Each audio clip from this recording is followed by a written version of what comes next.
YouTuber. Halo guys. Guys, kalian tahu nggak guys? Bahwasanya ini tripod.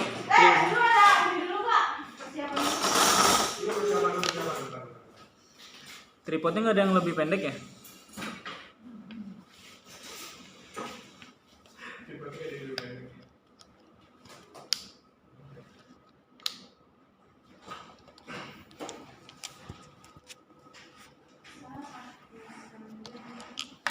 Ada yang jawab aja. Apa? Jawab apa ini bisa? Pengertian puasa sama lagi ya? Menahan diri dari makanan itu.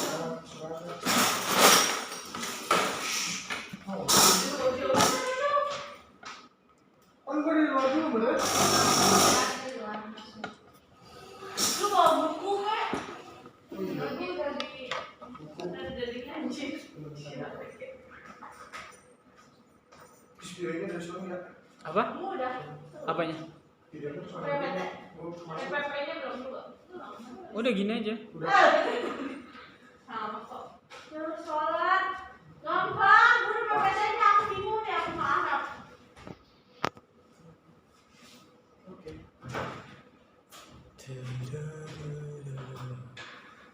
Ri, kursinya turunin aja tuh 2. Siapaan? Kursi itu. Satu kan di Faiz kita. Oh iya betul. Iya. Jadi yang mana ini?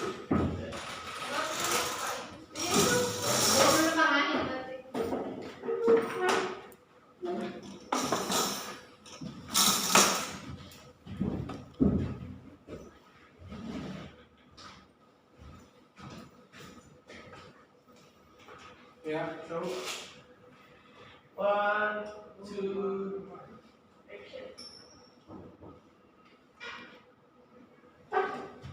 Assalamualaikum warahmatullahi wabarakatuh. Baik, perkenalkan nama saya Muhammad Fadlul Faiji. Saya di sini akan menyampaikan materi dengan temanya puasa. Sebelum ke materi, saya akan memberikan motivasi terlebih dahulu. Nah, motivasinya itu puasa itu adalah kewajiban bagi setiap umat muslim. Maka dari itu puasa adalah hal yang sangat diwajibkan untuk kita jalani. Ya baik, langsung ke materi puasa. Di sini ada yang tahu pengertian puasa apa? Tunjuk tangan. Silakan. Menahan hawa nafsu. Ya, ada lagi?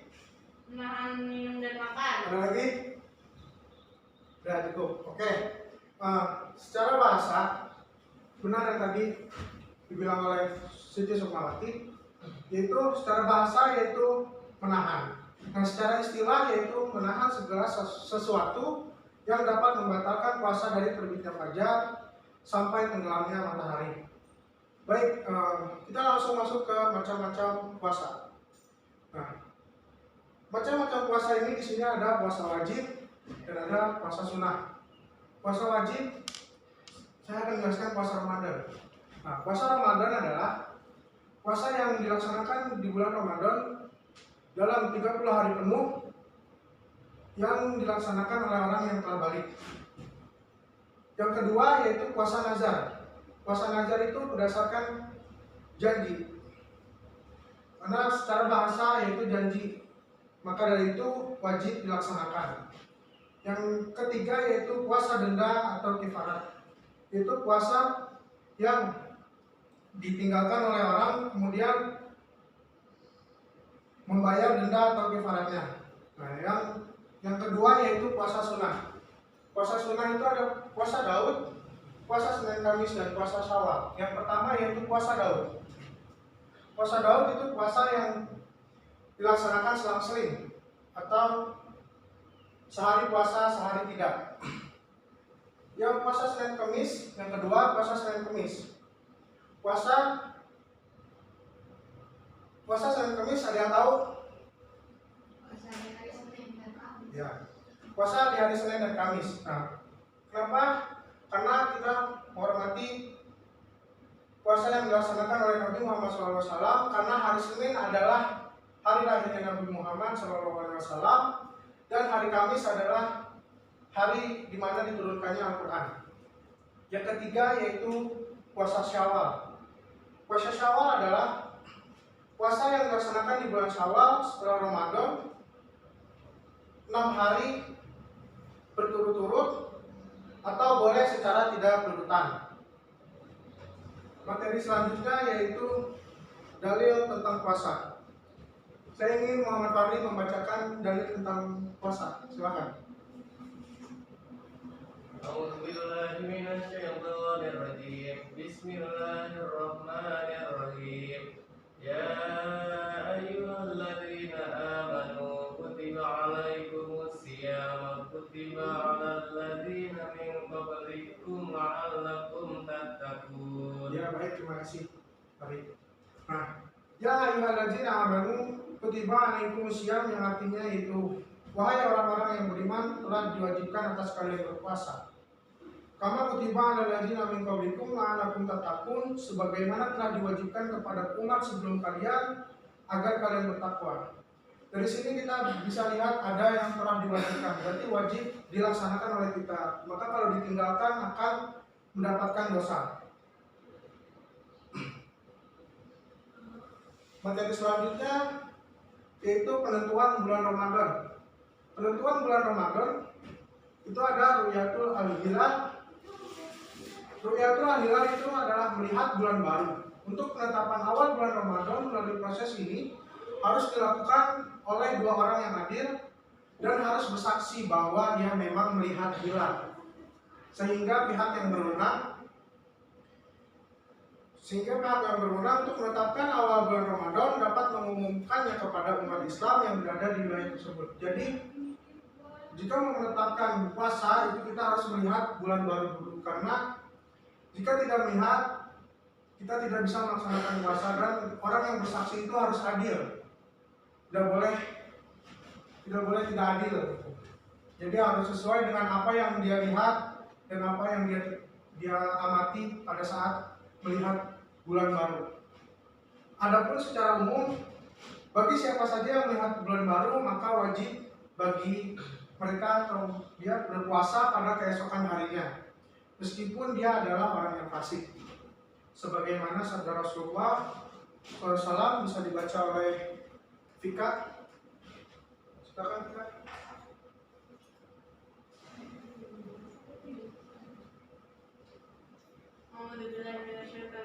Bismillahirrahmanirrahim. Sumu liru'yatihi wa aftiru liru'yatihi fa in ma'alaikum fa akmilu iddata salasina yawman. Ya baik. Artinya dibaca oleh Miselia. Berpuasalah apabila kalian melihat hilal dan berbukalah karena melihatnya. Jika tidak terlihat oleh kalian maka sempurnakanlah Sya'ban menjadi 30 hari. Ya. Baik, di sini berpuasalah apabila kalian melihat hilal. Jadi sudah jelas di Ru'yatul Hilal berarti ketika kita melihat hilal atau bulan baru kita harus berpuasa dan berbukalah karena melihatnya. Jika tidak terlihat oleh kalian maka sempurnakanlah Sya'ban menjadi 30 hari. Jelasannya itu menyempurnakan bulan Sya'ban 30 hari sebagaimana hadis yang telah dibacakan tadi. Proses penyempurnaan hitungan bulan Sya'ban adalah jika hilal tidak terlihat atau terhalang oleh mendung dan sebagainya pada saat proses ru'yah. Baik, selanjutnya yaitu jelaskan tentang rukun puasa. Rukun puasa itu ada niat dan menahan diri dari hal yang membatalkan puasa. Menahan diri dari hal yang membatalkan puasa, ada yang tahu? Makan dan minum. Ya. Ada lagi? Untuk wanita itu Ya. Yang menahan diri dari hal yang membatalkan puasa itu ada haid, menahan hawa nafsu, terus tidak makan dan minum. Nah, Di sini ada sunah puasa. Sunah puasa adalah mengakhirkan sahur. Apa artinya mengakhirkan sahur itu adalah kita harus cepat-cepat mengakhirkan sahur ketika waktu imsak sudah tiba. Yang kedua yaitu menyegerakan berbuka puasa. Nah, ketika kita sudah maghrib harus segera berbuka puasa. Yang ketiga yaitu berbuka dengan kurma atau air putih. Nah, di sini kita harus makan kurma minimal 3,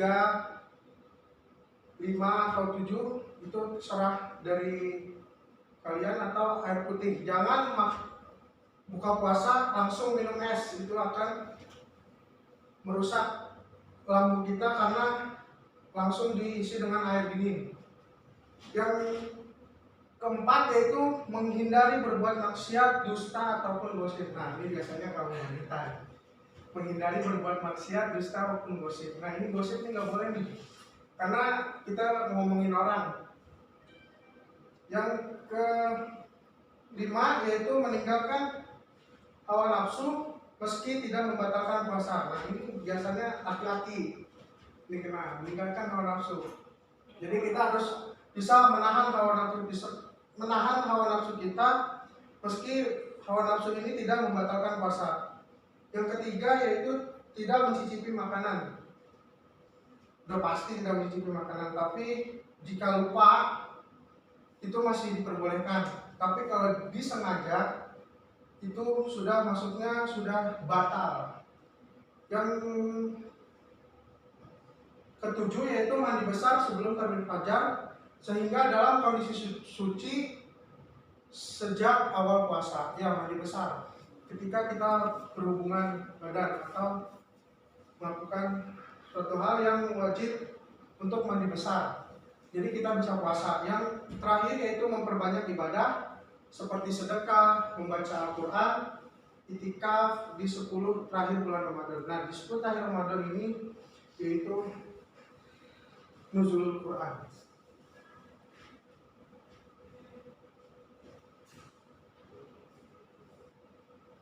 Yang selanjutnya yaitu hari-hari yang dilarang puasa. Yang pertama 2 hari raya. Kenapa? Karena 2 hari raya ini adalah hari raya kemenangan. Yang ini hari raya untuk berkurban, yang ini hari raya untuk kita bermaaf-maafan. Di hari ini kita udah pasti makan, minum, dan sebagainya. Nah, hari tasyrik ini hari tasyrik itu hari yang diperbolehkan makan dan minum. Jadi nggak boleh hari tasyrik itu kita berpuasa, yaitu 11, 12, dan 13 Zulhijjah. Yang ketiga yaitu Yaum Asya. Yang dimaksud di sini adalah tanggal 30 Sya'ban, di mana pada malam harinya, malam ke-30, orang-orang yang sedang memperbincangkannya karena ada yang melihat hilal tapi tidak diketahui siapa dan tidak ada persaksian darinya. Materi selanjutnya yaitu pengganti puasa yang ditinggalkan. Di sini ada apabila seorang meninggal dan belum melaksanakan puasa fardu. Nah, ini wajib digantikan dengan dam. 1 dam itu 1/4. Ketika seorang membatalkan puasa fardu sebab uzur syar'i seperti orang lanjut usia atau sakit yang kemungkinan sembuhnya kecil, nah harus diganti oleh puasa lagi. Itu udah pasti perempuan. Ketika seorang perempuan hamil atau sedang menyusui, karena perempuan hamil harus mengasupkan giginya kepada anaknya, dan atau yang sedang menyusui harus makan makanan yang sehat seperti sayur-sayuran dan lain-lain. Yang keempat yaitu barang siapa batal puasa dikarenakan berhubungan badan di siang hari, maka wajib mengqadha di lain hari dan membayar kafarat. Yang terakhir yaitu barang siapa tidak segera mengqadha puasa Ramadan sampai masuk pada bulan Ramadan selanjutnya, maka dia harus mengqadha pada hari lainnya. Baik, itu materi yang disampaikan oleh saya. Silakan Tahri jika ada yang mau dipertanyakan. Kalau ada yang mau ditanyakan, Sukma, apakah ada yang mau ditanyakan? Untuk mengganti yang kalau misalkan mengganti puasa itu boleh nggak di bulan Sya'ban di tanggal berapanya gitu? boleh di bulan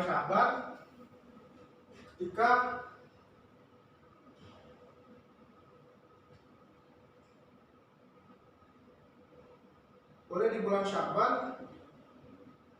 ketika pada malam hari ke-30 yang hari-hari yang dilarang puasa ini ada hari tanggal ke-30 Sya'ban, di mana pada malam harinya 20 orang-orang sedang memperbincangkannya karena ada yang melihat hilal.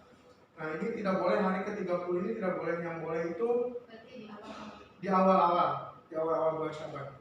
Ya, Tika, ada yang mau ditanyakan? Bisa? Kalau untuk ibu hamil dan menyusui itu menggantinya puasa atau membayar kafarat?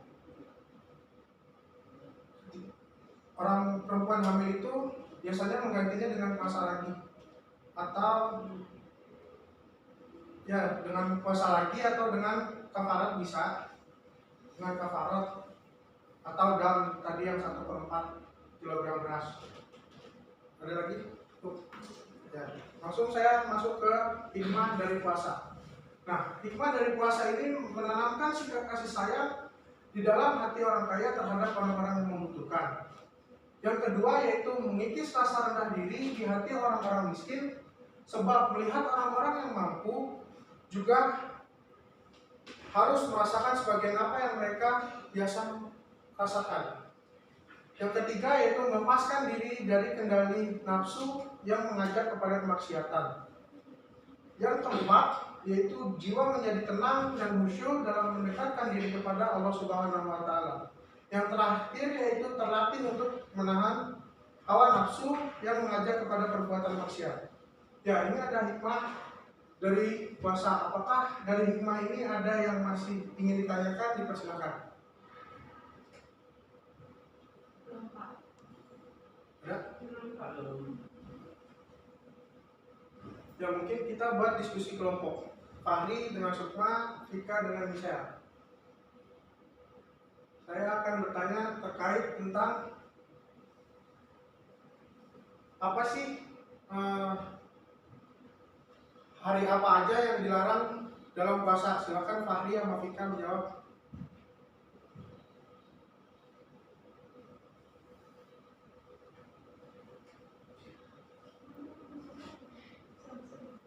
Silakan Fahri sama Vika jawab. Hari-hari yang dilarang puasa itu ada dua hari raya, Idul Fitri dan Idul Adha. Hari Tasyrik 11, 12 dan 13 Dzulhijjah. Selebihnya boleh disebutin sama Pak Hari. Ya, Fahri silakan.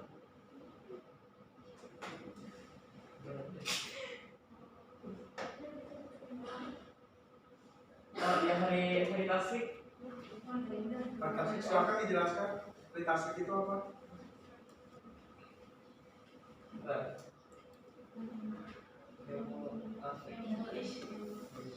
Oh, yang ini yang Yaumul Aks, Yaumul Syab. Nah, ini maksud di sini adalah tanggal 30 Sya'ban, di mana pada malam harinya, malam ke-30, orang-orang sedang memperbincangkan karena ada yang melihat hilal tapi tidak diketahui siapa dan tidak ada persaksian darinya. Ya. Jadi pada bulan Sya'ban pada bulan awal. Ya, baik, terima kasih Vika dan Fahri. Selanjutnya itu untuk kelompok kedua yaitu Sukma dan Miselia, yaitu pertanyaannya itu apa saja sih pengganti puasa yang ditinggalkan itu, bagaimana orangnya itu? Ya, silakan Michelle. Apabila seseorang meninggal dan belum melaksanakan puasa fardu, maka wajib untuk menggantinya. Ketika seorang membatalkan puasa fardu sebab uzur syar'i seperti orang lanjut usia dan yang sakit kemungkinan sembuhnya kecil, maka wajib untuk mengganti puasa. Terus yang selanjutnya itu ibu menyusui sama ibu hamil. Terus yang orang yang berhubungan badan di siang hari, maka dia harus mengkodok puasanya. Sudah itu aja. Ya. Nah, baik, terima kasih kepada kelompok 1 dan 2 yang sudah menjawab pertanyaan dari saya. mungkin kesimpulan dari materi yang bisa kita ambil yaitu puasa itu adalah hal yang wajib dijalankan. Hikmahnya pun banyak, yaitu menanamkan sikap kasih sayang, mengikis rasa rendah diri, melepaskan diri dari kendali nafsu, jiwa menjadi tenang dan khusyuk, dan terlatih untuk menahan hawa nafsu. Nah, baik, segitu saja materi yang bisa saya sampaikan. Kurang lebihnya mohon maaf. Assalamualaikum warahmatullahi wabarakatuh. Waalaikumsalam warahmatullahi wabarakatuh. Terima kasih. Sama-sama.